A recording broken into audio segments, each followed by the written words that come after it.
Hi guys, this is Alea Jen and welcome back to my YouTube channel. So for today's video, ano nga ba yung mga dapat nating tandaan kapag mag-a-apply tayo dito sa Hong Kong as domestic helper? So marami kasing, iba kasi yung culture natin and iba din yung culture nila dito, especially mga amo natin sila. Kaya dapat yung respeto is nandyan and also kung ano yung mga bawal is kailangan talaga nating alamin. So, first is, hindi tayo pwedeng humalik-halik sa bata. Paano ba sabihin? Kasi dito sa amo ko, hindi ko nakikitang humahalik sila sa bata. Hindi ko nakitang kada umaga, di ba tayo ganyan, pagka bata, nag-good morning tayo, may pahalik-halik. Always kasi tayo humahalik, yumayakap. So, dito hindi ganun guys. Wala silang ganun. Kaya kayo na mga sanay kasi tayo, di ba? Ganyan yung culture natin. So, dito is bawal yan. Kaya, wag kayong pahalik-halik sa bata. Lalo pagka kasi yung iba na mga amo is diring-diri sila sa katulong nila. Parang masagi lang sila ng katulong nila. Maliligo na sila agad. Ganon yung ibang mga amo na konting lang. Parang, ewan ko, ba't kinuha ka pa nila kung dinidirian ka rin naman. Pero ganun sila talaga. Yung iba, nandidiri. Yung sa akin naman dito, hindi naman. Kasi nakita naman nila na malinis ako. And always ako ligo kasi nila dito gabi. So gabi talaga ako naliligo.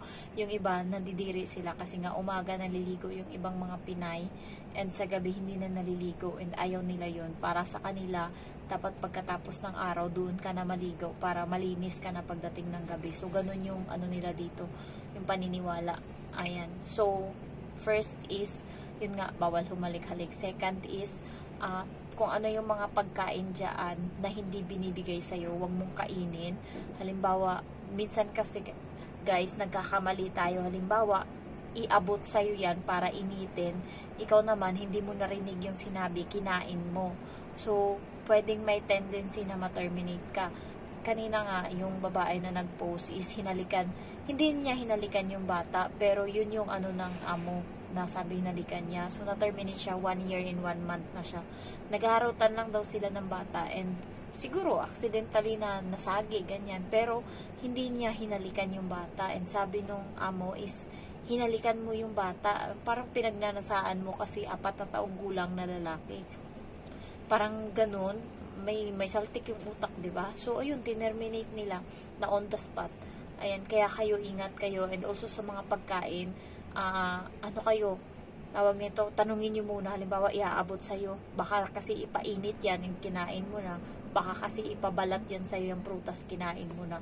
Kaya ako hindi talaga ako na alam mo yun, kahit sinabi na sa akin na kumuha ka dyan, kapag hindi nila iaabot sa akin na yung, halimbawa, yung prutas, hindi nila iaabot, yung gulay, hindi nila iaabot, hindi ko kinukuha kahit sinasabi nila na kumuha ka lang dyan, ganyan-ganyan, hindi ko pinapakialaman. So, napansin nyo ng amo ko, kaya ang ginagawa niya, binibilhan niya ako ng another plastic ng gulay kasi nga hindi ko kinukuha yung gulay na sinabi niya na kunin ko. Halimbawa, yung choice isang plastic, sabi niya sa akin, 3/4 lang naman yung lulutuin, so yung 1/4 sa'yo. Pero hindi mo kasi binigay, kaya hindi ko kinukuha. And nung bago ako dito, merong gulay dun sa taas ng ref. Sabi niya sa akin, para daw sa akin yun. So, inabot na lang ng 3 linggo doon yung gulay na nilaw na tinapon na lang. Kasi nga hindi ko pinakialaman, hindi ko kasi alam na ganun pala yun. So, dito sa bahay ng amo ko, sa ref, sa taas, meron akong parte sa freezer din, meron din ako doon na pwede akong maglagay. Kaya anytime, nakakabukas-bukas ako ng ref nila kahit yung iba kasi sinasarado yung iba niyan. May CCTV kami sa kusina pero wala namang pakialam yung amo ko. Meron nga silang maliliit na tuyo, sa amin tawag doon lobo-lobo, yung pinakamaliit talaga yung ginagawa nating torta. Yung dito, ginawa nilang tuyo, naging dried. Siguro mga sobra 1 kilo, mag 2 kilo yung nandyan. Napansin ko dati, gusto ko talaga lutuin kasi na-miss ko na kumain ng tuyo. So, hindi talaga ako nakapagpigil and nung time na yun, Chinese New Year, yun yung unang time na kinuha ako. Nainis kasi ako nung time na yun, yung naghahanap ako ng ng mapagbunto na ng galit ko na kapag nagkamali or nagsalpukan kami, away agad, ganun. Gusto ko na kasi umalis nung time na yun kasi nga napipiko na ako sa bata, naiinis ako, tapos naiinis ako sa kanila lahat. Yung parang na-stress ako nung araw na yun. So, nung gabi umalis sila, munta sila ng ng bahay ng parents ng amo ko lalaki. So nagsaing ako kasi nga ako lang mag-isa, ako lang kakain. And yun yung time na gustong-gusto ko kumain ng isda na yun, ng tuyo na lobo-lobo. So ginawa ko, nagprito ako ng madami guys, siguro 3 ganun-ganun ko. And then nilagay ko siya sa lagayan kasi kinabukasan mag-hike kami sa may Wisdog Pit sa may Lantaw. So malayong pupuntahan namin, malamig nung time na yun, 'di ba? Kasi nga pa winter. So nagprito ako ng madami and then siniperate ko na yung kakainin ko ngayon and then yung babaunin ko bukas. And then nagsaing din ako ng kanin. Pero nung time na yun, meron silang bigas na hindi ginagalaw kasi nabuksan na, kasi wala kaming bigas tapos nabuksan. Pero hindi na nila ginalaw pagkatapos. So ayun, binuhos ko lahat, sinaing ko lahat yun.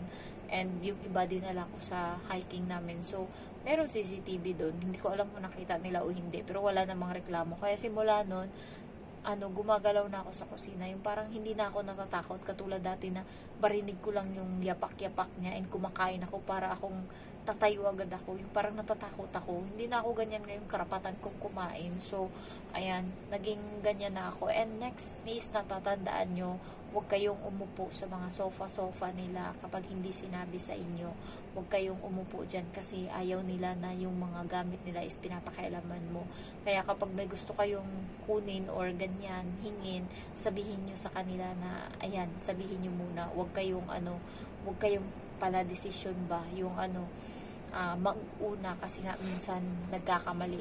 And also guys, huwag din kayo magbasag ng gamit or accidentally makabasag.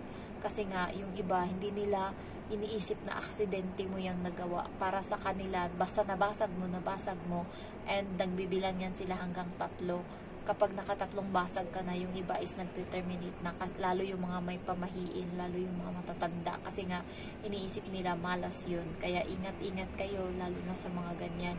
And also, kung may problema, is sabihin mo kaagad. Ganyan yung nangyari sa akin nung nakaraan. Yung bata is tumae ng dugo. So, hindi ko sinabi ngayong araw kasi nga akala ko mawawala. Kinabukasan tumae uli. Sinabi ko na sa amo ko. Sabi niya, bakit hindi mo sinabi sa akin yan?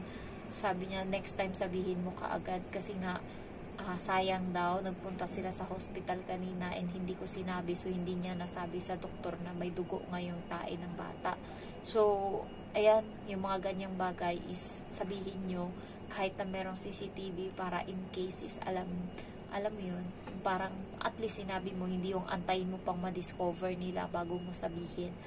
Next na dapat tandaan bago pumunta dito is tanungin mo na yung amo kung pwede kang gumamit ng mga appliances nila, especially yung washing, kasi may iba na madamot, maselan, ayaw nila nang ginagamit yung washing nila, yung plancha nila, lahat-lahat. Kaya tanungin nyo muna. Yung ibang amo naman is maluwag, binibigay sa yung ganto, ganyan. Pero always tanong kayo para hindi kayo ma-terminate kasi isa din yan sa mga tinitignan nila. Ayan, next is always dapat kayong mag-smile kahit na napapagod na kayo. Doon na lang kayo tubuan ng sungay kapag malapit na kayo mag-1 taon. Kasi doon parang wala na ba? Hindi ka na natatakot, hindi ka na, dati makikita ko lang yung amo ko, parang nahihiya ako na hindi ko maintindihan na parang ayoko siyang makita nung bago ako. Pero nasanay na ako ngayon, wala na akong pakialam. Halimbawa kanina, dumating siya, kumakain ako. Wala, binati ko lang siya, tinuloy ko lang yung kain ko. Dati, itapon ko kagad yung pagkain ko kasi parang natatakot ako. So, kanina wala, kumain lang ako, tinuloy-tuloy ko lang. And then pagkatapos, hinugasan ko yung pinagkainan ko, nilinis ko yung dala niyang mga pagkain na galing sa labas. And then, 2:00 na kasi yun, munta ako agad dito sa kwarto, naligo kasi siya. Munta ako dito, natulog ako. And siya, pagkatas siya maligo, nag-iinit siya ng tubig kasi nga siya cup noodles. Ayan, so wala akong pakialam as long as pinapalo ko lang yung time ko. 3:00 gigising ako, susundin ko yung bata. And ayun, ganun yung routine ko. Kaya siguro ngayon na uumay na yung amo ko kasi nga medyo matigas na yung ulo ko. Pero kasi huwag niyong sinasanay na sobrang luwag kasi nga minsan nagtataka sila kung bakit nagbago ka, pero yung totoo naman talaga ganyan ka dapat, kaso nag-extra effort ka lang para ma-appreciate, pero sa huli ano pala, para sa kanila nagbago ka na. Kaya ingat-ingat sa ganyan. Ganyan kasi yung nangyari doon sa katulong ng amo kong babae, kapatid. Yun nga, sinasabi nila na nagbago na daw yung katulong. Hindi ko alam kung totoo, pero sabi nila nagbago daw. Hindi ko lang alam talaga. Kaya kapag alam mo yun, lahat ng ginawa mo, kahit gaano pa, kahit isubo mo pa yan sa kanila lahat-lahat, ma-appreciate ka nila konti, pero yung sabihin mong panghinayangan nila yun pag tinanggal ka, na parang iniisip nila, ay, ginawa niya to sa akin dati, parang nakakahinayang. Walang ganun. Para sa kanila, trabaho ka lang, sinasahuran ka. Kaya kayo dapat lumugar, or alam nyo dapat kung para saan, or alam nyo yun, hanggang saan lang kayo pwede. Next is, meron pa ba akong maisip?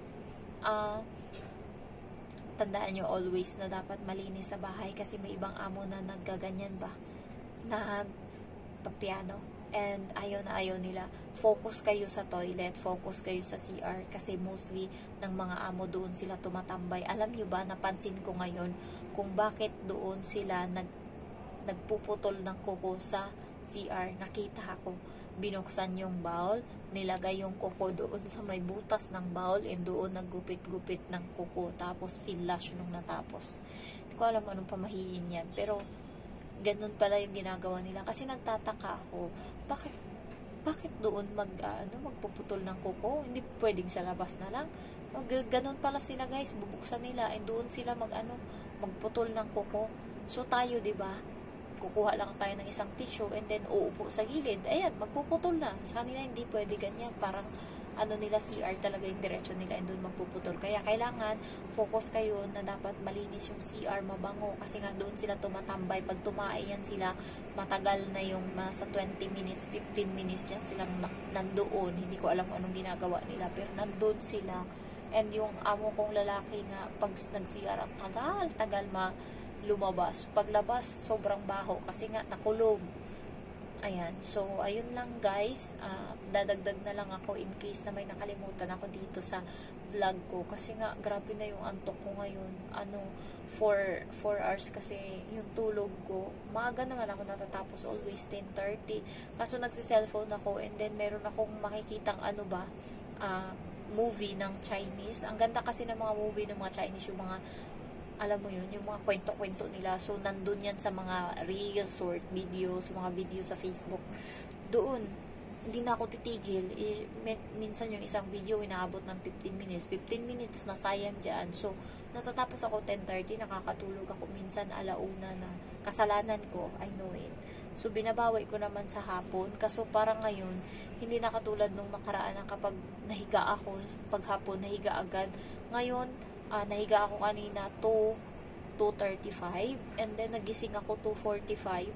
Iniisip ko kasi, ano nangyari? Bakit nakahiga ako? Baka mamaya late na ako. Kasi parang kahit natutulog ako, yung obligasyon ko bilang katulong nandun pa rin. Minsan kaya pag Sabado, pinapatay ko kasi yung alarm ko para mahaba yung tulog ko. Minsan nagigising ako, yung naalimpungatan ako, babangon ako kaagad. Iniisip ko, hay, anong oras na, hindi pa ako nakapagluto ng almusal ng bata ng tanghalian. So, ayun yung nakakaano minsan, yung responsibilidad, kahit natutulog ka, nandyan pa din. So, parang lahat kasi ng mga gawain, lahat-lahat, inaasa sa'yo. Kaya kailangan presence of mind yung kailangan. Inasa sa akin kanina yung bata.